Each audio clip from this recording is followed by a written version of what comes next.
I don't know what most white people in this country feel. I can only include what they feel from the state of their institutions. Now, this is the evidence. You want me to make an act of faith, risking myself, my wife, my woman, my sister, my children, on some idealism which you assure me exists in America, which I have never seen.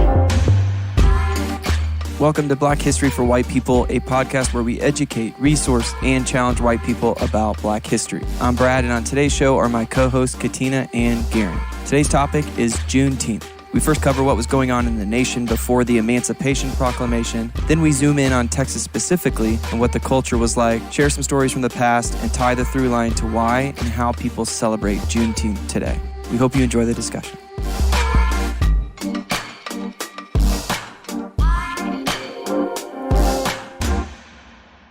Okay, Garen, we're going to be talking about Juneteenth.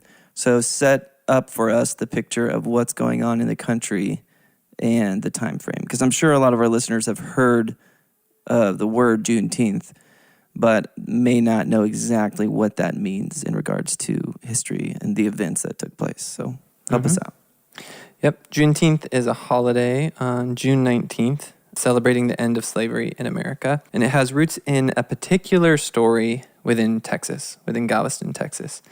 But it's kind of grown over time and become just a general nationwide holiday celebrating the end of enslavement in America. So why June 19th in particular? That's the commemoration of the day that the word of freedom at the end of the Civil War came to Galveston, Texas, through General Granger, bringing General Order Number 3. We're going to get into that in a minute. It was 2 years after the Emancipation Proclamation had been signed. So that's Abraham Lincoln. Yeah, Abraham freeing Lincoln, the slaves. 1863, signed the Emancipation Proclamation.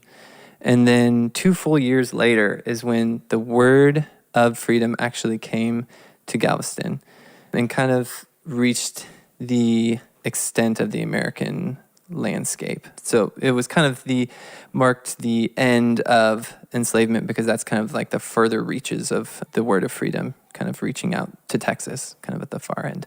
But really, in one sense, slavery did not end until the signing of the 13th Amendment, which came a little bit after. But we celebrate June 19th because it's kind of a representative day that has just been chosen to celebrate the emancipation. And we do that for all holidays. For 4th of July, we pick the day that the Declaration of Independence was signed, even though you could just as easily have chosen the day that a definitive battle in the Revolutionary War happened, or when America won the Revolutionary War. But you kind of, to commemorate something, you just kind of have to pick a day. And June 19th is the day that in Texas was celebrated for the whole century. And then over time, it became adopted more broadly as the day to celebrate the emancipation. So to really get into the history and kind of tell the story, we're going to tell the story of Texas and what happened with freedom coming to Texas. But just realize this is just kind of a sample of what was happening in the country at the time. And going deep into what was happening in one place can kind of give us a snapshot of what was happening everywhere. The Harvard historian Annette Gordon-Reed said, "It is really a very Texas move to say that something that happened in our state was of enough consequence that it should be celebrated nationwide." So, I mean, just being from Texas, I think it's a very Texas thing. But Texas formally invites the rest of the world into celebrating. Yeah. I mean, no offense. We live in Texas. We're in Texas. Yeah, we're in Denton, in Texas. So let's go into Texas history. First of all, people have the wrong conception of Texas. People who don't live in Texas. When you hear about Texas, most people, what's conjured in their minds is cowboys and ranchers. And that's kind of been the case throughout Texas's history. But that's actually a minority of what Texas culture is all throughout the past. That's a picture of West Texas. But really, most of the population of Texas all along has been in East Texas, where it's not deserts, there's not cowboys and ranchers. And the defining cultural figure in East Texas and the defining figure over Texas politics throughout Texas history was the planter, was the plantation owner. The story of Texas politics is the story of plantation owners wielding their power to their own advantage. And so we're going to tell that story. Stephen F. Austin and the Mexican government sought to draw white people to Texas, but there was a strong anti-slavery sentiment among the Mexicans. So then Austin, who, as you know, the Texas capital is named after him, he lobbied intensely to get the Mexican legislature to protect slavery so that he could recruit white people, white plantation owners, with their slaves to Texas. But the Mexican government kept whittling away at slavery until the Texans had had enough of it and they rebelled. So most people know Texas for a while was an independent nation. If you're in Texas, they love to talk about how they were an independent nation. Yeah. But what most people don't realize is the entire reason for that independence was they became independent because they wanted to protect slavery. They wanted to create laws that thoroughly protected slavery. Mexico wouldn't have it because there was anti-slavery sentiments. And so the Texans broke away because they wanted to recruit more slavers to Texas. So Texas rebelled, became its own republic in 1836, which secured the right for the slavers. White settlers poured into the new republic, and Texas became a bit of an international pariah. It was seen internationally as a slaveholders' republic and had some bad PR. In Texas schools, there's this idea of Texas broke away because of states' rights. But you have to ask, all through history, slavery has always been defended with this appeal to state rights because people don't actually want to say they're defending slavery, so they just say they're defending states' rights. But really, it was the state's right to have slavery. That's what was actually at the root of what was being defended in Texas. So contention over slavery had been the central dynamic in Texas politics from the moment Stephen F. Austin had dreamed of bringing white colonists into the land. The Texas Constitution, whenever it broke away and became independent, it shows this. Section 6 of the Constitution says, quote, "All free white persons who shall immigrate to this republic and who shall, after a residence of 6 months, make oath before some competent authority that he intends to reside permanently in the same and shall swear to support this Constitution and that he will bear true allegiance to the Republic of Texas shall be entitled to all the privileges of citizenship." In the state constitution, they're explicitly limiting citizenship to the free white citizens. And then 3 sections later in section 9, they say, "Congress shall pass no laws to prohibit immigrants from the United States of America from bringing their slaves into the republic with them, and holding them by the same tenure by which such slaves were held in the United States. Nor shall Congress have power to emancipate slaves. Nor shall any slaveholder be allowed to emancipate his or her own slaves, without the consent of Congress, unless he or she shall send his or her slave or slaves without the limits of the republic. No free person of African descent, either in whole or in part, shall be permitted to reside permanently in the republic without consent of Congress." In other words, in Texas, there was no category of free black people. To be black categorically meant to be a slave. You literally needed explicit permission from Congress even to free a black person from slavery. And they had to then leave Texas or else have explicit permission from the Congress to stay. And that was actually more strict than the laws throughout the rest of the South.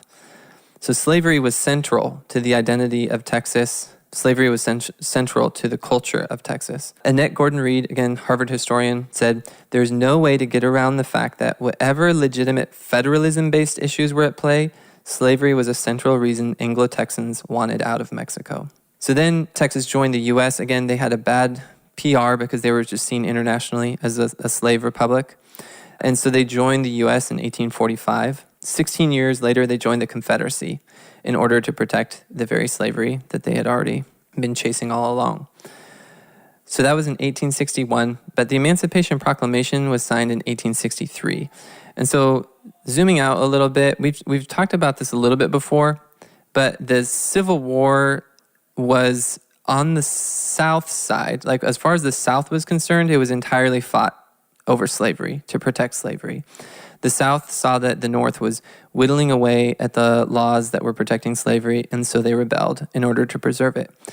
But as far as the North was concerned, the North was not motivated by this noble attempt to end slavery. The North was entirely motivated by a desire to keep the Union together. Right. And so W.B. Du Bois, in his history of this era, commented that not 1 in 10 of the Northern soldiers would have been willing to fight if it had really been a war to end slavery. Because in the North, they were also white supremacists, almost universally. Even the abolitionists in the North were openly white supremacists for the most part. They just thought that slavery was wrong. Right. So the North was not motivated by good intentions. And that's why the Emancipation Proclamation didn't happen until 2 years into the Civil War. It wasn't that Lincoln freed all the slaves and then fought a war to enforce that.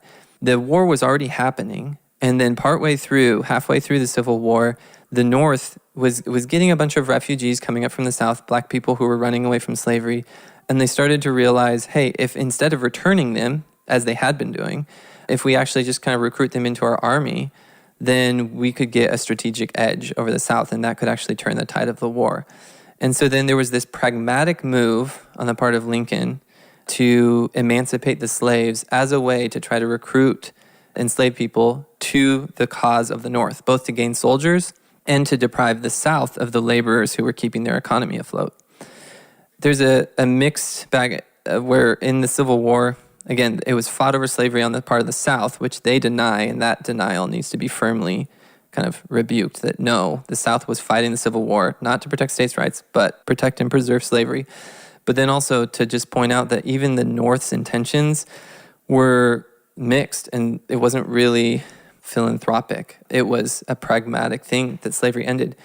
And when you put it that way, when you recognize that slavery ended not inevitably or because of our national conscience, but rather because of a pragmatic, almost accident of history, a wartime strategy in a pivotal moment where black people were needed as soldiers, it's like, what does that say about us as America?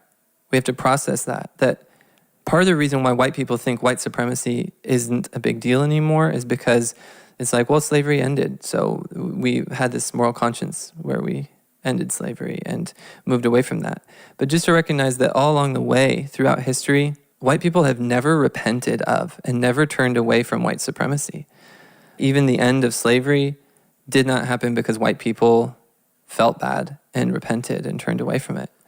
It happened through this kind of historical set of almost accidents. Well, and Lincoln said that, he's quoted as saying that he would have allowed enslavement to continue if he could figure out a way for the Union for the states to be united. And you look at how when the Civil War ended and other laws were put in place to further oppress and marginalize people, black people, it wasn't like they were just freed and then, okay, well, y'all have equal access to everything we have access to. No, there were systems put in place to further oppress in the North and the South. And then the other telltale sign of how there was white supremacy in the North is how the Union won the war, but then allowed the South to romanticize about the Civil War and then allowed them to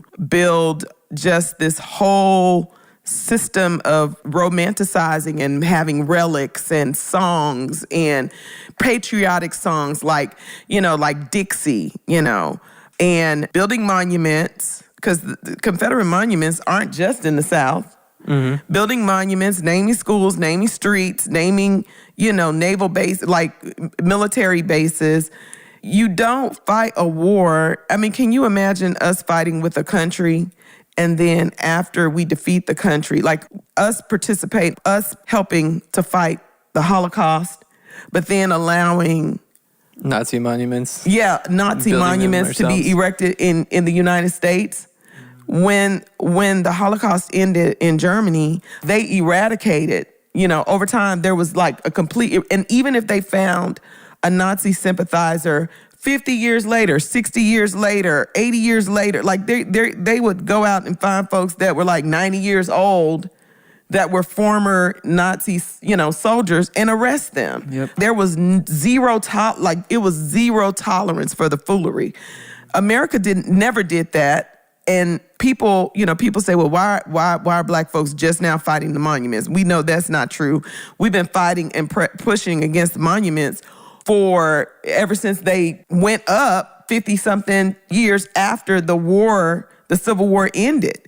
It was like the North won the war, but they empathized with the South and said, okay, we'll let y'all can do, y'all can do what y'all want to do. Y'all can name stuff after your heroes. You can carry the loser flag.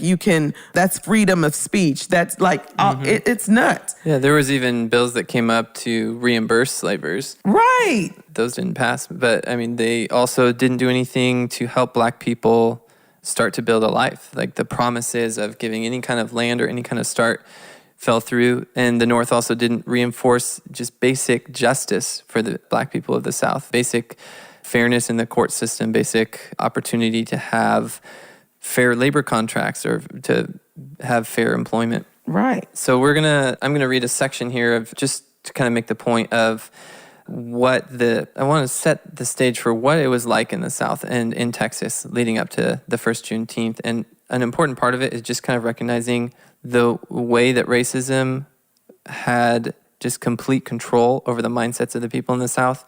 So to illustrate that, I've got a quote here from Alexander Stevens, the vice president of the Confederacy, a famous speech that he made called the Cornerstone Speech in 1861.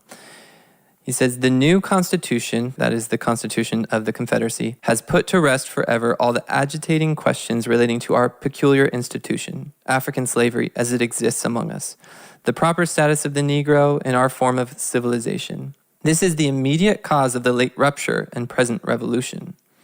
The prevailing ideas entertained by Thomas Jefferson and most of the leading statesmen at that time in the middle of the formation of the old Constitution were that the enslavement of the African was in violation of the laws of nature and that it was wrong in principle, socially, morally, and politically. It was an evil they knew not well how to deal with. Those ideas, however, were fundamentally wrong. They rested upon the assumption of the equality of races. This was an error. It was a sandy foundation. Our new government is founded upon exactly the opposite idea. Its foundations are laid, its cornerstone rests upon the great truth that the Negro is not equal to the white man, that slavery, subordination to the superior race, is his natural and normal condition." And then there was an eruption of applause. And then he continued, "This is our new government, is the first in the history of the world based upon this great physical, philosophical, and moral truth." The word moral, the fact that he could put moral in at the end there, emphasizing that it is our moral position that black people are inferior and that it is their rightful position to be serving as slaves of us, this superior white race. The fact of the applause, that these were applause lines in that day, that this was the vice president of the Confederacy openly declaring these things. This is not one man ranting. This is a clue of what everyone thought back in those days. So then that's the context into which General Granger brought his General Order Number 3. General Granger was the general of the U.S. Army who arrived in Galveston from his post in Louisiana. Again, the Civil War had been over since April when Robert E. Lee surrendered to General Grant. Confederate soldiers in Texas had nevertheless continued to fight. They didn't all actually get the memo initially. Word didn't travel as fast back then that the war was over. And the soldiers in Texas the Confederate soldiers actually won their last battle. So from the Texas perspective, a lot of white people in Texas were very reticent to submit to this new reality of the end of slavery because from their conception, they had most of them been part of an independent republic in their own lifetimes. It was 16 years after they had been an independent republic. And they had won their last battle. And so they didn't really consider the loss of the Confederacy to be their own loss. And they were very bitter and slow to submit to this new reality of the end of slavery. And then into that came this General Order number 3 saying, the people of Texas are informed that in accordance with a proclamation from the executive of the United States, all slaves are free. This involves an absolute equality of personal rights and the rights of property between former slaves and masters. And the connection heretofore existing between them becomes that between employer and hired laborer. The freedmen are advised to remain quietly in their present homes and work for wages. So all of a sudden this word comes, and for the white people, it was just disgust and anguish, and for the black people, it was joy and freedom. And yet the black people, in that first Juneteenth, when they first heard of their emancipation and freedom, it was just quiet celebration because there was widespread and legitimate fear of white retribution against black people. They had this word delivered of this freedom, but they're still in this entire, former nation, Texas, this entire state, where the white people were nearly universally lined up in a desire to see black people fail. And Yeah, still, they didn't move there. yeah, the black people, there was no category of free black person before this. Right. Texas was disgusted even at the thought of having free black people. So even the black people who were freed prior to this were sent out of Texas. And so the black community just had to quietly celebrate those first Juneteenths. And they had to do it kind of low key. There was actually instances where dozens of formerly enslaved people were whipped because they were seen celebrating or seen having excitement about their freedom. There was so much sensitivity on the part of the white people. So all over the South, but especially in Texas, white people unleashed a torrent of violence against the freedmen and women, and sometimes against the fellow whites who supported them. There were some states where there were multiple lynchings every day of black people throughout Reconstruction, as white people used terroristic violence to try to re-subjugate the black people into something as closely resembling slavery as they could achieve. And again, there was no repentance. The white supremacists, who were almost everyone back then, did not repent. And to illustrate that, General Fisk received a letter from one plantation owner in DeSoto County, Mississippi, who said, quote, "As to recognizing the rights of freedmen to their children, I will say there is not one man or woman in all the South who believes they are free, but we consider them as stolen property, stolen by the bayonets of the damnable U.S. government. Yours truly, T. Yancey."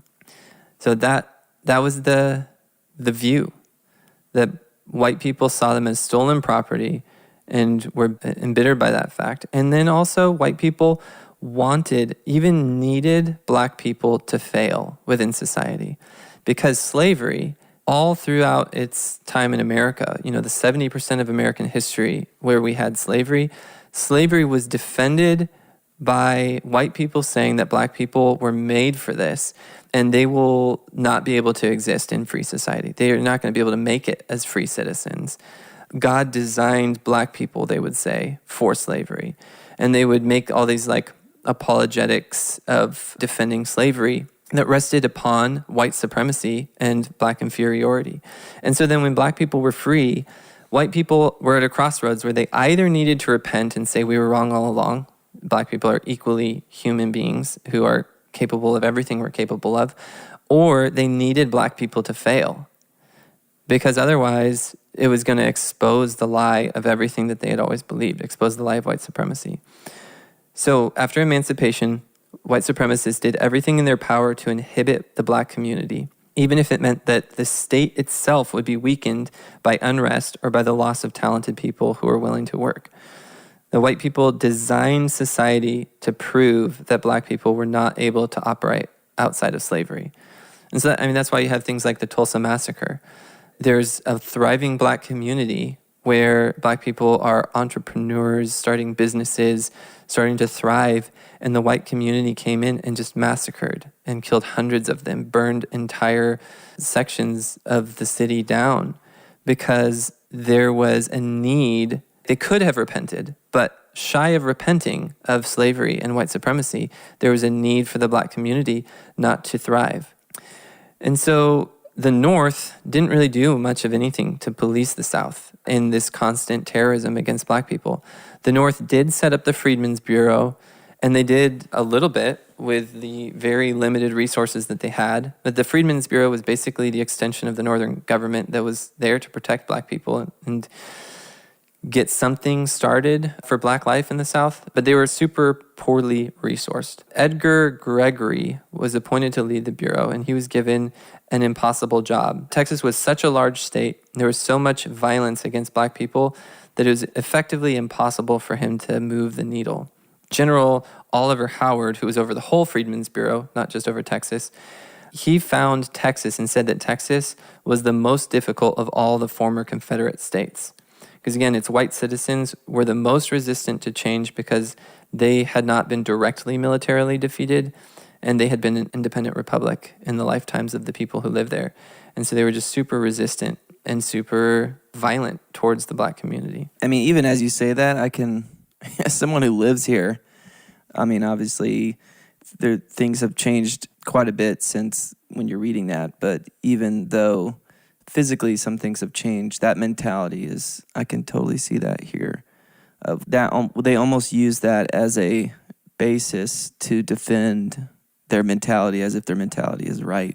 Like, you always hear, well, people from Texas, like these Californians that are moving here and trying to take our state and all these things about, it's almost, we use that as a strength, but it's really a huge weakness. And it's crazy how someone can flip the script on something like that and try to use it as a strength. And Texas is just a interesting state as it is. I mean, even white people now, we're not the majority anymore in Texas.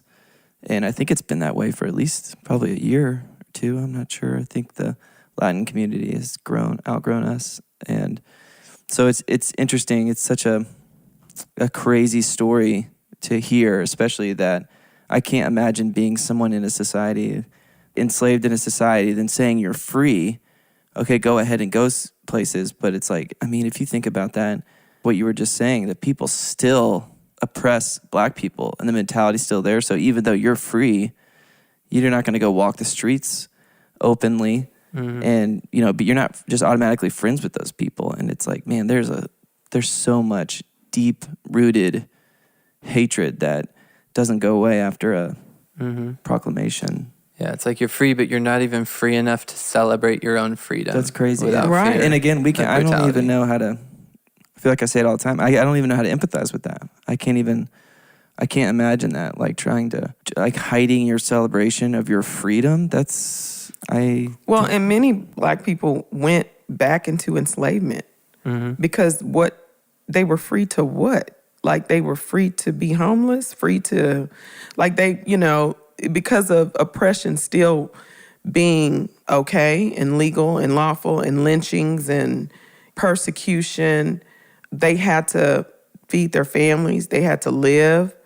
And so many of them, I mean, enslavement continued, and I'm talking about actual enslavement continued for long after it was illegal, like no longer lawful. It was no longer legal, but it was still, lawful because they just basically changed the name. I mean, it went into more like sharecropping, indentured servitude. Like people still there was no support from the government there was nothing from the government to support freed people. Yeah, in sharecropping, former slave masters would just at the end of the year say, I'm not going to pay you. Right. All throughout Texas, all throughout America, all throughout the South. And then what were the Black people going to do? There was a threat of violence, like you take this, or there's a threat of violence, or what, you go to the court and get laughed out of the courtroom. There was no justice for Black people in the courts of that day. Exactly. There was no way that their word was going to be believed. No, I mean, the white people could just write whatever they wanted in their own ledgers and say, like, no, I paid him. Or, no, I didn't owe him anything. And it was just going to be believed. And fighting for justice, for your own justice, or speaking out could get you killed. And it would have taken so much money to actually set things right.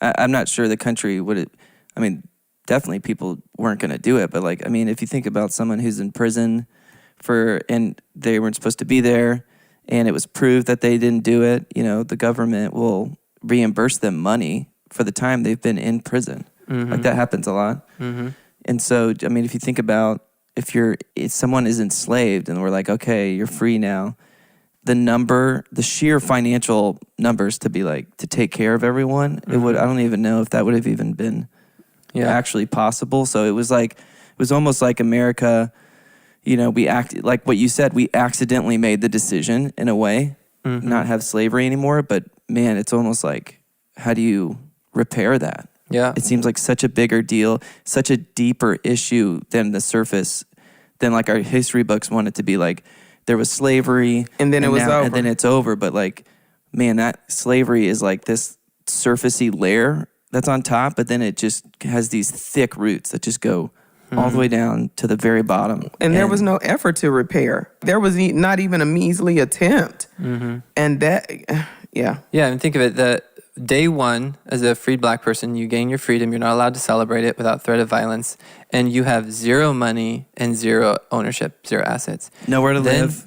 Nowhere to live. Then you go back, and if you go back and sleep in the house that you're used to sleeping in, then your former slave master now has debt, like you owe him. Right. You're renting a house that you have no money to pay for. And so immediately black people went not into freedom, but into debt for their former slave masters who had no good intentions for them and were bitter and considered them stolen property. Right. And so you paid with your body, just like you did in enslavement. And they were continued to be forced to work. And so a lot of white people conceive of it as if black people were free from that point. But just to illustrate where Texas was 75 years after emancipation, for 75 years, for more than that, there was brutal terrorism, brutal violence, lynchings that was executed against the black community in order to force them into subjection. And I just want to read one account. And I chose this particular account of something that happened in Texas because you'll see through the story itself that it illustrates how much widespread acceptance and complicity there was. At the end, there's literally a white audience that's cheering to celebrate what happened. So Bob White in 1940, Bob White was a black man he was in a consensual but secret relationship. It was an adulterous relationship because the woman was married. But he was in a relationship with Ruby Cochran, and they were together. Bob White openly talked about this to members of the black community. Ruby Cochran was a white woman who was married. Her husband then found out about the relationship. And just broader picture of what happened back then is if you were a white woman, even with white supremacy being what it was, there's nothing in the human brain that's going to make you just automatically not be attracted to black men just because you see them as less than human. Like white women still were attracted to black men and still oftentimes would be in relationships with black men. But then what would happen is if that relationship was discovered because of white supremacy being what it was, you would be completely ostracized and potentially even violently treated or killed as a white woman if you were in a relationship with a black man. And so pretty much universally, whenever one of these relationships would be discovered, which they would be, universally, white women would accuse the black man of rape.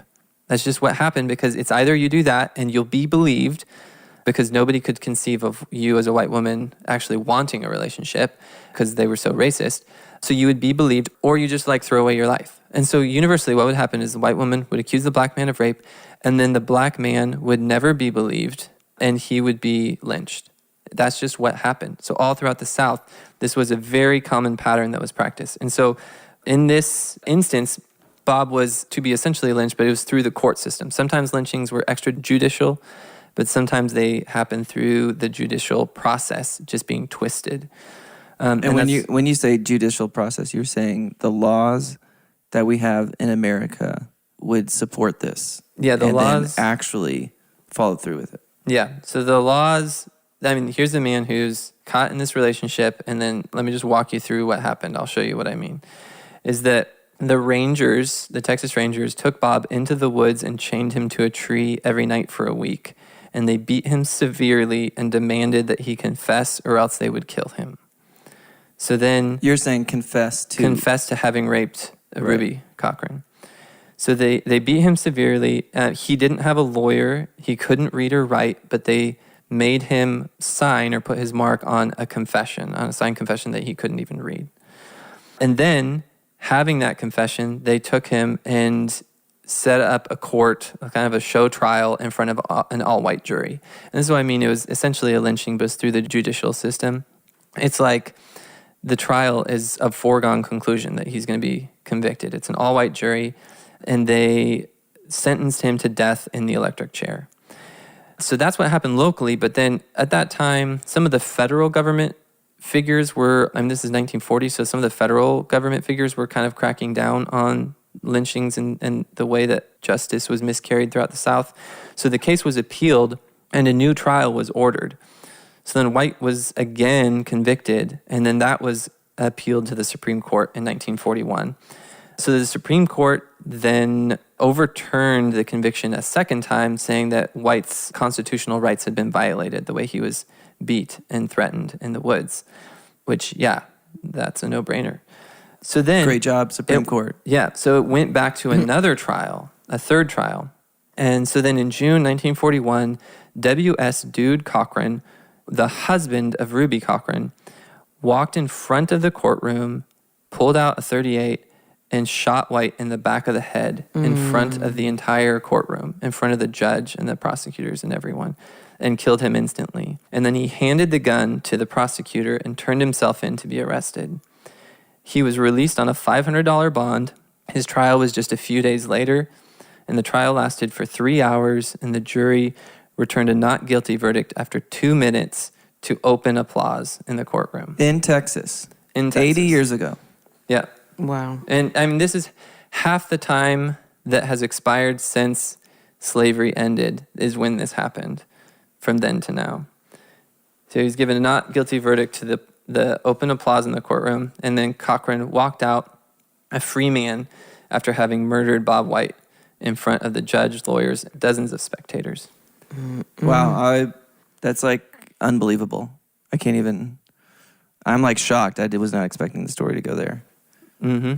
Yeah, that's what society, that's the fear that black people lived in those days. This is like in the lifetimes of people who are still alive today.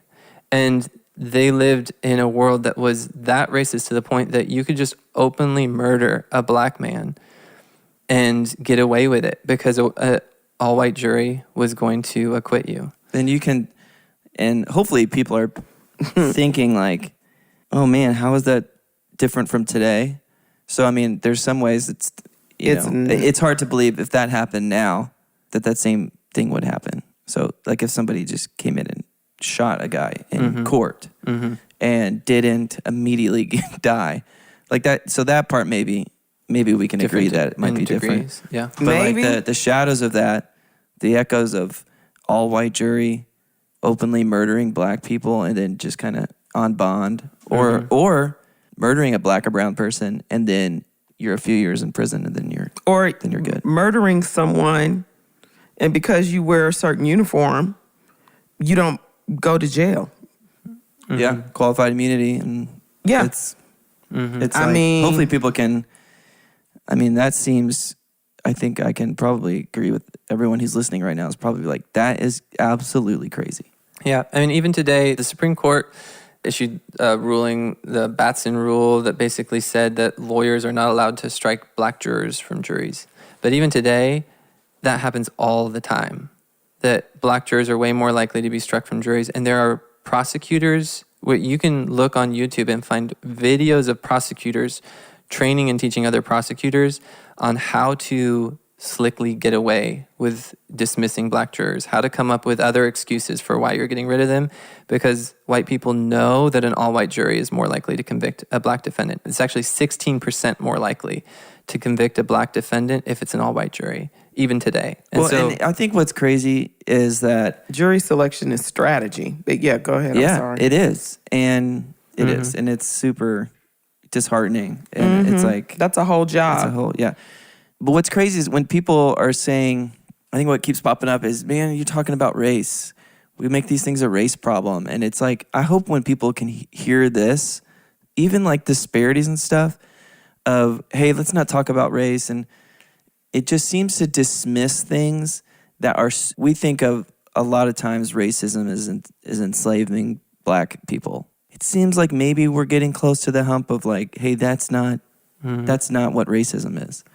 That can be what racism is for sure. But racism is exactly what you just kind of described. It's so deep. Okay, we got rid of the surface, but the roots are going down to our jury system, which is affecting whether or not people get killed in prison or not, whether they spend the rest of their lives in prison. It seems so obvious that this is a problem. And here is why it's a problem. Here's how maybe we could solve the problem, but it's just, I don't know. And I know a lot of the listeners of our podcast are probably on the same page as us, but it can be a frustration that like, oh, that's so obvious that this is a problem, that we have systemic issues. And it just reminds me of like anybody that says, you know, we don't have systemic racism in this country. At least with me personally, I can't be like, I don't enter in with that person anymore. I'm done. I don't have the energy or the desire to want to teach someone that just inherently doesn't believe that there's systemic racism in our country. So I just, I'm good. We're just probably not going to talk about this. But it's these little things, I mean, these huge things that you're just talking about in the context of Juneteenth that seems so obvious that there are problems. Black people have to work around it all the time because we have to exist in spaces that are not safe for us because we got to work and we got to feed kids and we got to eat, we got to live, we got to go to school, we got to do all the things. So we're having to, you know, oftentimes we're not able to walk away from microaggression and the crazy things that people believe and how people want to prop us up, tokenize us. It's a beatdown, and then we have to pick and choose which fight we're going to enter into. Yeah. I mean, if you're a Black person and your boss does something that's racist. That's exactly what I was thinking about. Your boss. Like, what are you going to do? You don't really think, you know, they will see your Black body and think, well, this is a Black person that's among us, so I'm just going to ask them. And what do you expect that Black person to say if you're paying their paycheck? What do you think that they're going to do if they, you know, it's nuts. Yeah. And I want to just say a note here on with the story I just told, this story of this lynching in 1940 with Bob White. Just a note about how history is recorded and the way that history is passed down through this white lens. Black people in that day, for the most part, did not have access to the archives or the general primary sources of history. Like, Black people didn't issue court rulings. They didn't have the ability to make laws.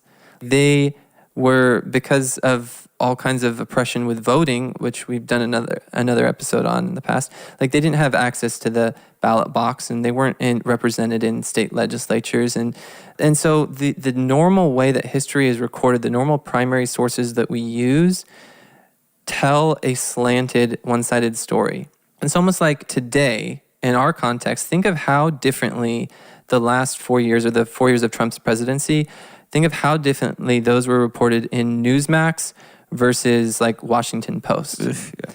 And imagine a history where Newsmax got to write the entire history of that era. And that's what happened in this era. Black people did not have the ability to record history in a way that would be believed. Like, they recorded it. It's all over the place. There's tons of primary sources, but just not in the places that you're going to find it if you don't look and listen. And white people for a long time did not look and listen. And we just had our story of how things had happened.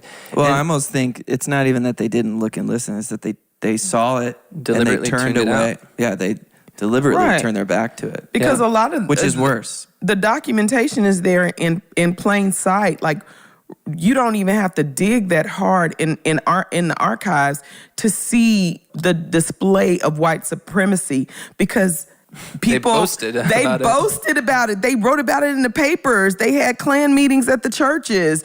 They openly, like when I think about the city that we live in, the county that we live in, Denton County, they openly documented, wrote letters, like the stuff that just didn't age well because they thought that they would always have the upper hand. And to see this revisionist history that is so intentional to shoot down 1619, the 1619 Project, to pass laws that racism can't be discussed in a school, in a history class, it's bananas. So in our show notes, we're gonna post one, maybe I'll find a couple more, but I found one already, just a modern account of this same story that I just told from a white perspective.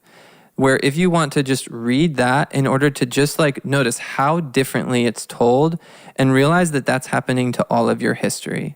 In this other account that I found, there's almost no emphasis on race. It's just passively mentioned that he happened to be a black man. But it's just said that he raped the woman and then that the Supreme Court struck it down. There's all these trials. And then this husband defended his wife's honor because she'd been raped. And so then he killed the man. And then it gives this quote, this emotional quote from some journalist back then about how something about this man having the right to defend the honor of his wife and who wouldn't. And that's the telling that's told, even though from the story that I just told, you now know and see how distorted of a picture that gives. And that's what happens to all of our history. It just emphasizes the importance of listening to the victims and the oppressed, because they're not going to have the power in any society, not just in America, but just all throughout the world. The oppressed people are precisely the ones who don't have the microphone to tell you if you don't listen to them and believe them. Well, what's so interesting is that people try to have so many degrees of separation and time from enslavement and oppression. And so Viola Fletcher, she's 107 years old, and she just testified on Capitol Hill with her two younger brothers about the Tulsa race massacre and her experience.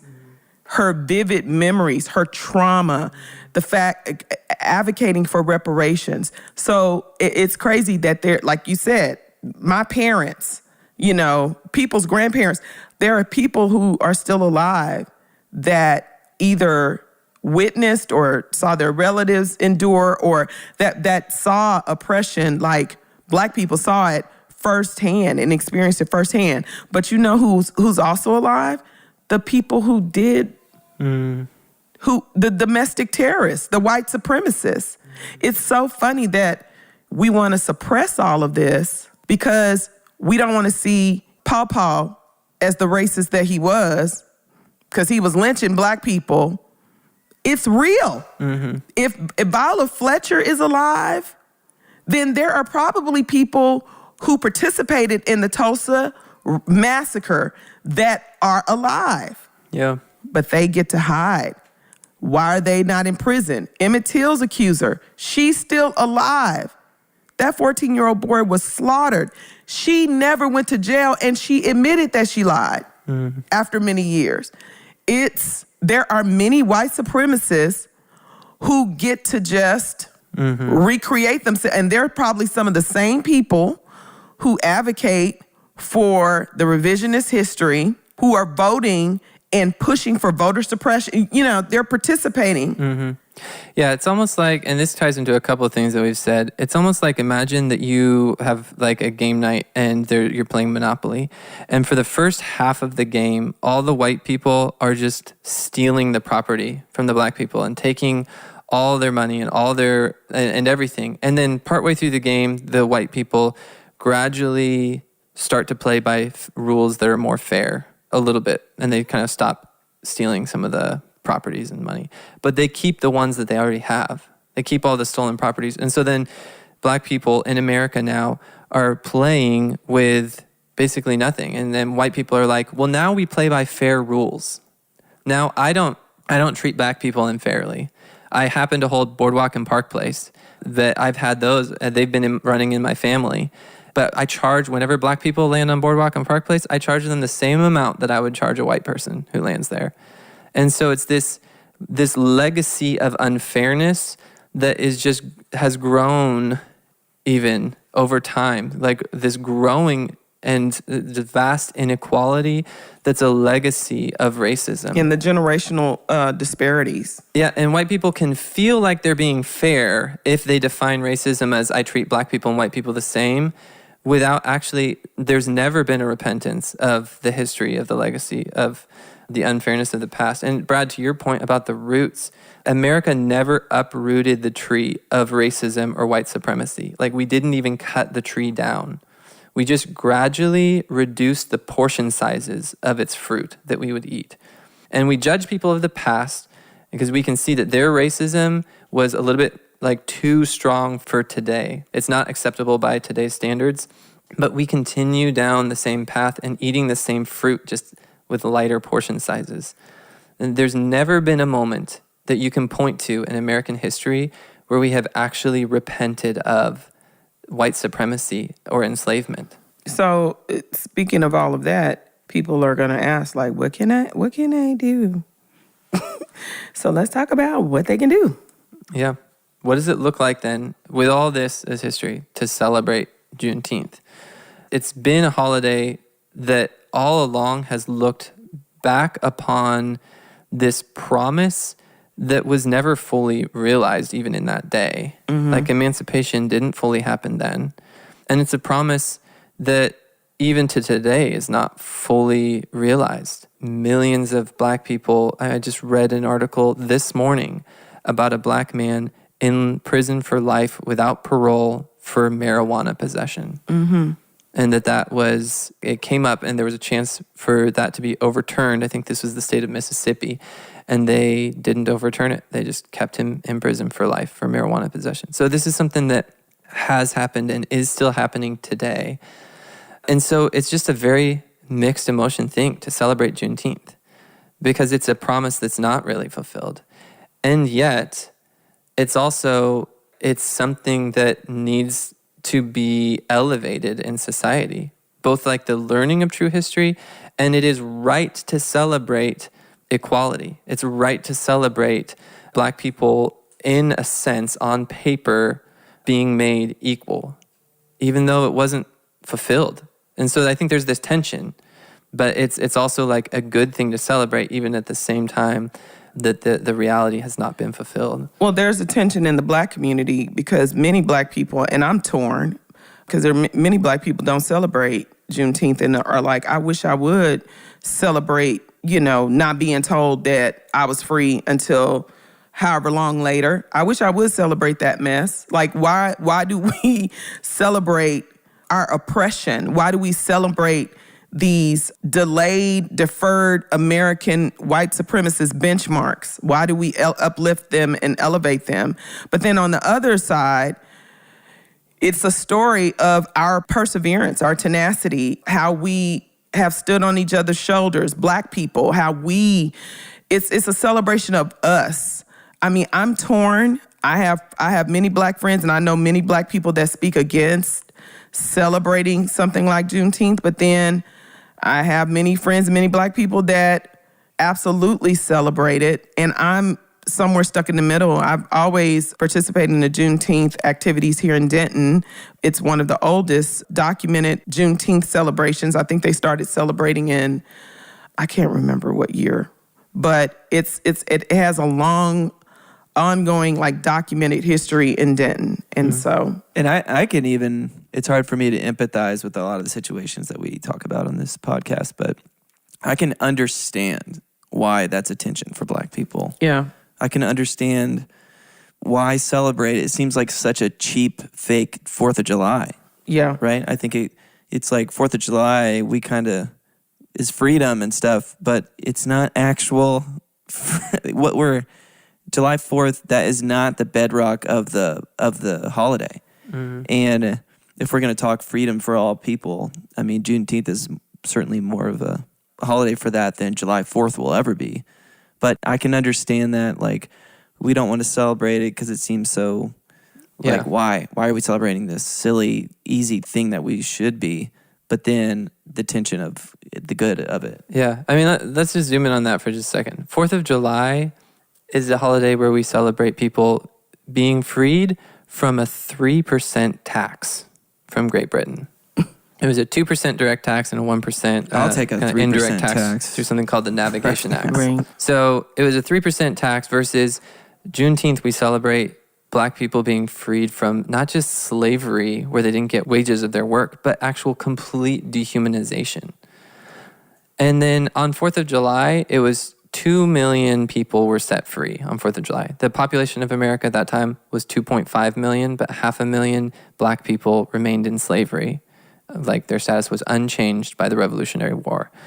So 2 million people gained their freedom on 4th of July versus 4 million people gained their freedom on Juneteenth through like emancipation. But then all the ones who died enslaved before that, like the millions upon millions of people who were the carnage, whose bodies were the carnage. So yeah. Yeah. But yeah, just to show like the way that we do such fanfare though for the 4th of July. Oh, yeah. And it's like such a big deal. Yay, no 3% tax. Like we get to drive on the right side of the road now and get to talk with American accents. Like what did we really gain? Great Britain is like basically really similar to America. I mean, it's like Right.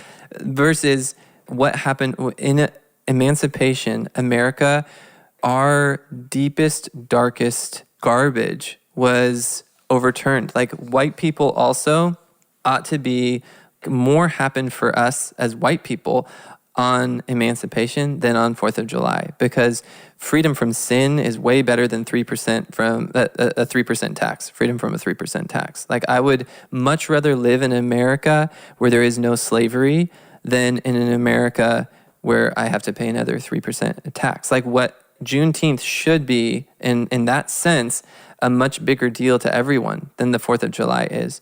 But I think Juneteenth is kind of like inherently brings up the past of America's racist history in a way that white people don't like to do. They don't want to go there.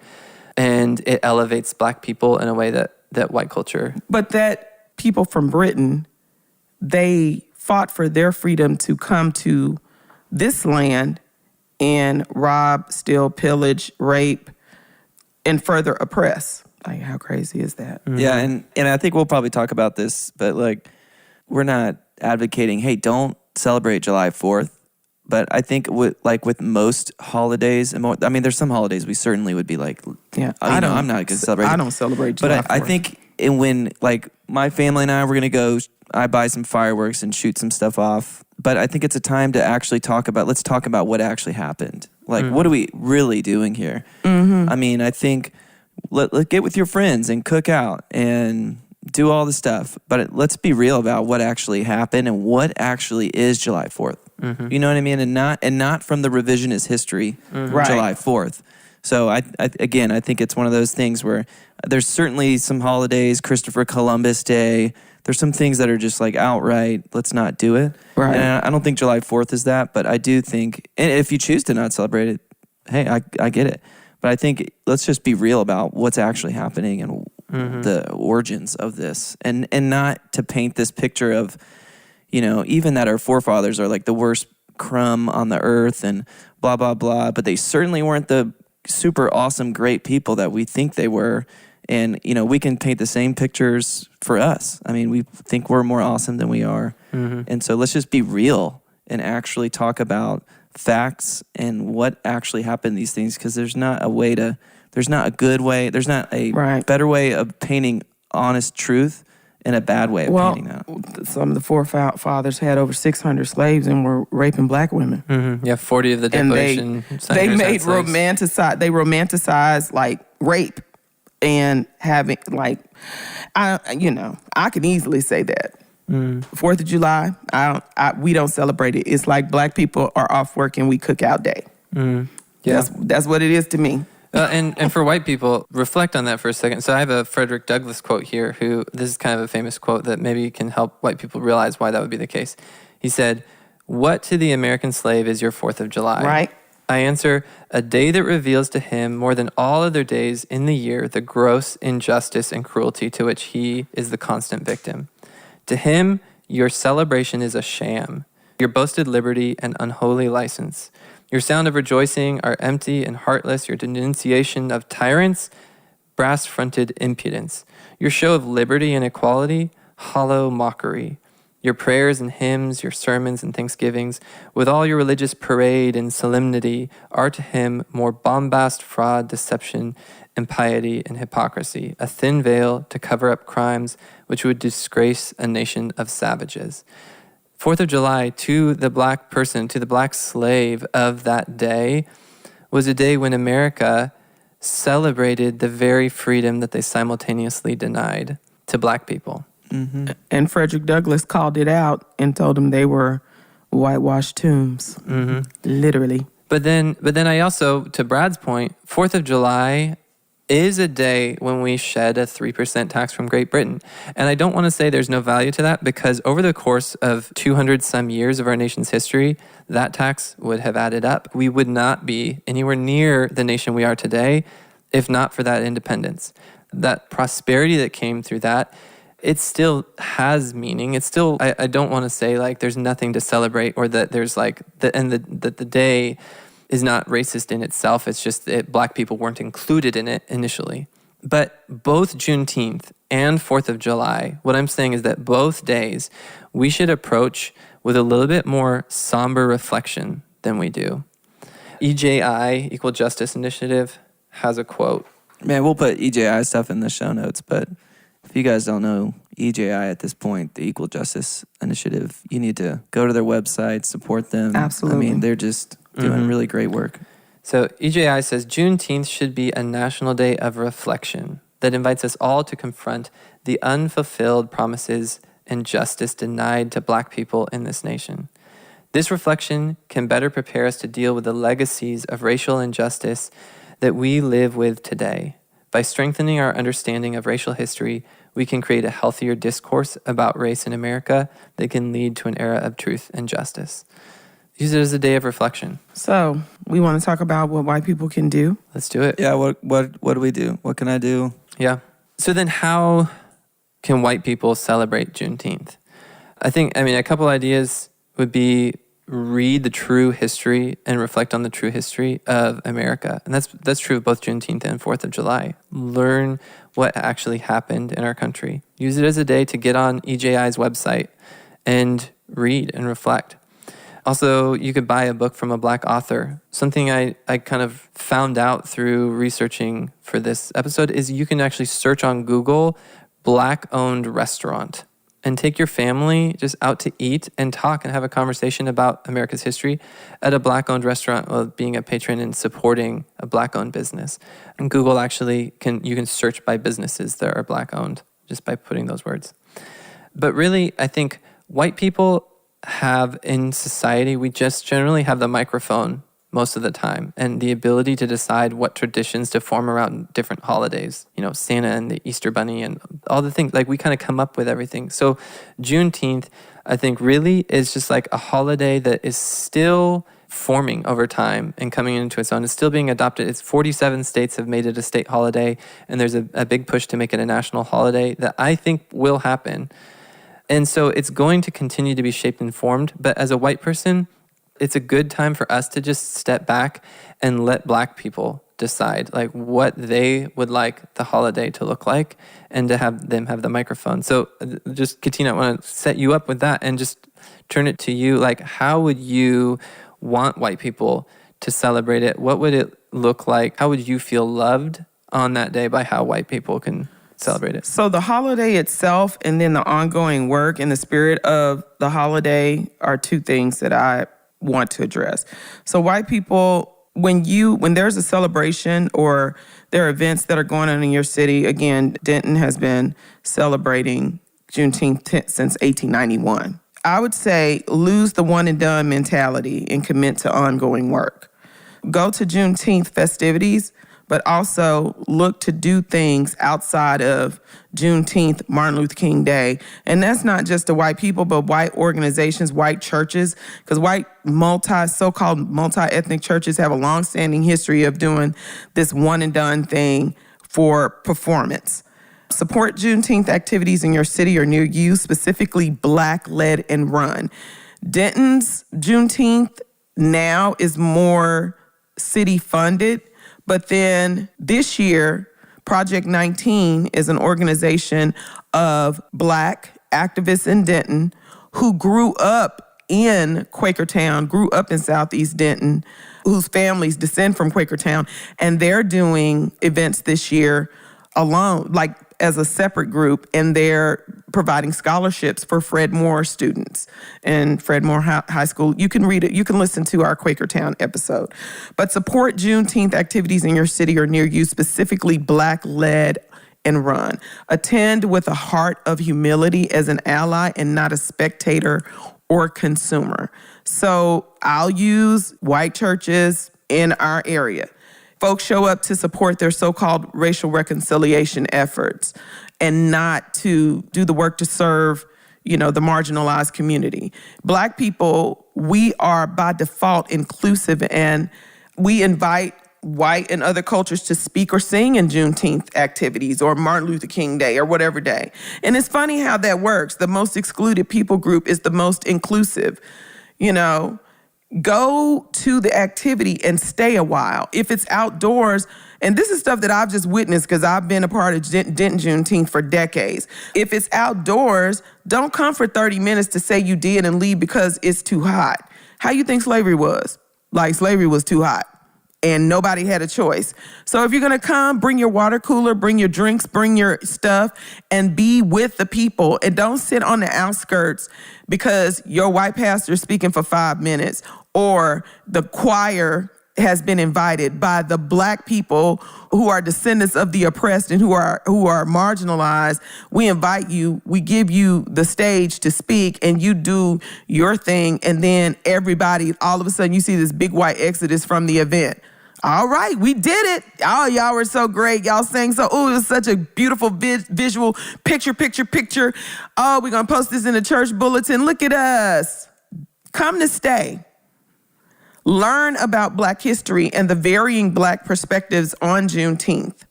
Learn about them and the ones that you don't normally gravitate to. Learn about it from Black voices. Learn about the history of the oppression in your city.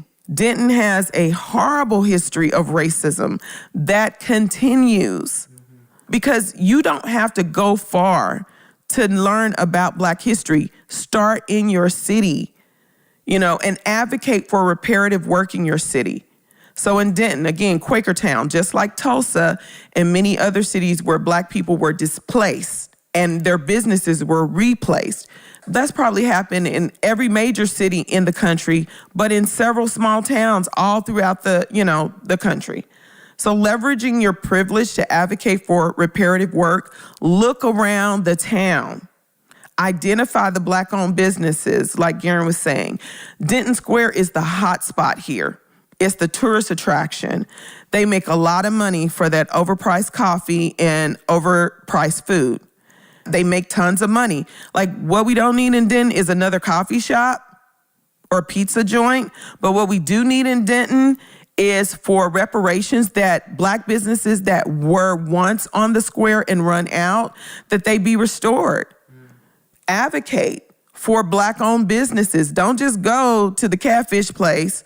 Help the catfish place get in the hot spot. Clara's Kitchen is a Black-owned restaurant that is operating out of this little small place. Put some coins into getting them on the square. Engage in Black commerce. Don't just take yourself to the Black-owned place. Get your friends together and put some money into and push and write your local officials and help leverage your privilege to get these businesses on the map. Yeah, restored. Right now, the Denton Square has still, I don't think there's any Black businesses on the square. Write your city council about leveraging resources for Black commerce. Support Black churches and pastors, because this history of racism and oppression in this country, Black churches, Black faith-based organizations for centuries, even when they were just meeting out in the woods in the middle of the night, away from the white gaze when they were supposed to be in their shack. Even when that's where the roots of some of this stuff is. Some of these churches were like outdoors, that type of thing. And then many of these churches formed so that Black people could mobilize to just do the best they could to protect themselves from, the oppressive community that they live in.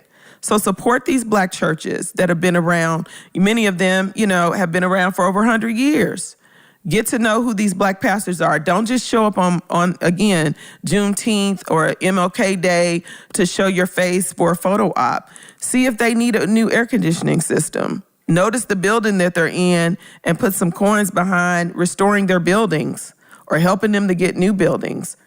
Support Black-led advocacy. That's important because there's so many white people. I was talking to a family this weekend that, and reading these articles about how Black death and oppression has been monetized by white people, who may give a little bit percentage of their book or whatever, but they're still, their fame. Everybody wants to hear a white person talk about Black history and a white person. They want to read a white person's book, Robin DiAngelo, but you don't want to read Austin Channing's book. And her book is amazing, and it's from a Black woman's perspective and experience. So identify those creatives and businesses and consultants, and the Black Chamber of Commerce, Denton has one, and the Black-led events, specifically the Black-led, the Black mobilized events, and then go in with the spirit of humility to not just spectate, but to humbly, participate and do the reparative work. So that's what I think needs to be done. Don't stop the one and done mentality. What would you both say to the white person that either a listener of the show, they want to do the work, they want to listen, they want to learn, and they want to go to these activities, but they just feels uncomfortable. There's only a few white people there. Maybe I'm the only white person there. Welcome to our world. I hate when white people say, I want to come, Katina, but I don't want to be the only white person there. What we going to do? What we going to do to you? Again, Black people are the most inclusive people group in the world, period. Point blank. We always go, I don't know why we do this, because personally, we always go and seek out. Like, I have white people that support the things that I do, but it's a natural, organic thing. I'm not seeking white people just to seek white people. But by and large, we always seek to include others in the things that we do. So get over yourself. If you're afraid to step into a space where you're the only white person, then that should incentivize you to think, like, if I feel this way, how have Black people felt this whole time? Mm-hmm. Stop centering yourself. Yeah. Stop centering yourself. Like, you're not, the moral of the story. You're not the sun and the moon on which all of this should hang. Like, step into the experience of Black people. Know that we're the only Black people most often, and there are not safe spaces for us oftentimes to gather and mobilize. And you see this history of oppression, lynching, all these things that happen when white people would gather and how Black people would be slaughtered, or when white women cried, how Black people would die. And so you going somewhere and being the only white person proves that folks saying I don't see color is a lie. Because when you're in a space with all Black people, you are very aware of your difference. And fear is most often the default emotion. Welcome to our world. Mm-hmm. Yeah, that part of your brain that is uncomfortable in that moment is telling you something that's not true. I mean, it's like a false reality that you, in that moment, need to be nervous or self-conscious. Black people are people. And they're just people like other people. Yes, there are the realities of oppression, and there's ways in which we should advocate for Black people to undo oppression. But in that situation where you're going and you're in a room with Black people, it's like your brain has been fed over the course of your life a false truth about who Black people are, from media, from just the culture that we consume. There's this idea of, we've talked about this in past episodes, that media overrepresents Black criminality or Black poverty in a way that's completely unfair and a lie. And so in that situation, just train your brain to think rightly about Black people. And the way you do that is by going and just start a conversation. And step into the discomfort. Walk through the discomfort. Mm-hmm. Like Garen was saying earlier, yield the microphone. Yield the microphone, because what we don't need is another white savior. What we do need is to amplify and uplift Black people that are already doing the work. Black people should be leading in every regard. You know, they should be leading this revolution. They should be leading this work. Get behind a Black person instead of propping up a Black person for your event to pat yourself on the back. Uplift a Black person because Black people need to be uplifted, and they have everything to offer. And they have more to offer this conversation by sheer experience. Mm-hmm. Even though I have never been enslaved, my great-great-great-grandfather was, and my great-great-grandmother who helped raise me told me the tales. And it's our perspective and our experience that matters the most in this conversation.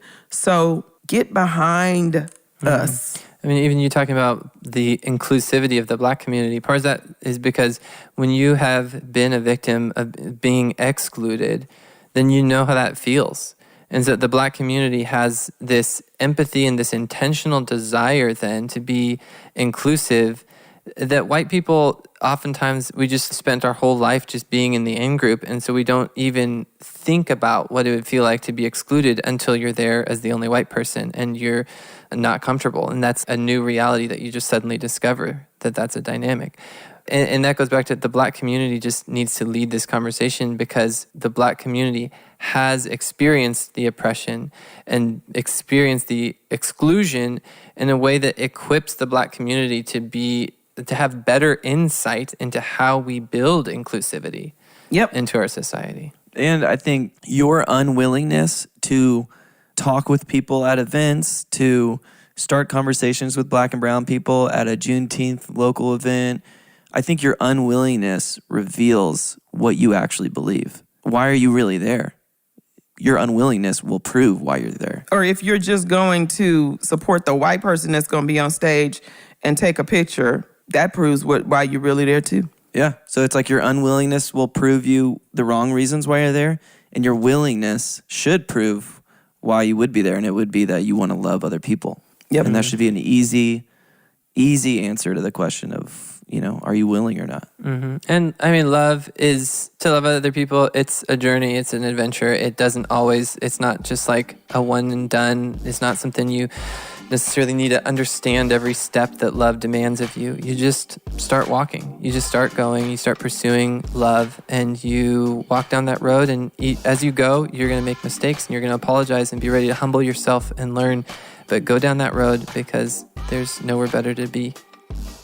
Thanks for listening to this episode. If you are looking for more information on what we discussed, take a look at the show notes or go to blackhistoryforwhitepeople.com. If you'd like to play a supportive role in the podcast and be able to vote for future topics, check us out on Patreon at patreon.com/blackhistoryforwhitepeople. On our next episode, we will be discussing W.E.B. Du Bois. We'll leave you with this quote from Maxine Waters. "We have suffered discrimination. We have suffered isolation and undermining. But we stand up for America. Oftentimes, when others who think they are more patriotic, who say they are more patriotic, do not."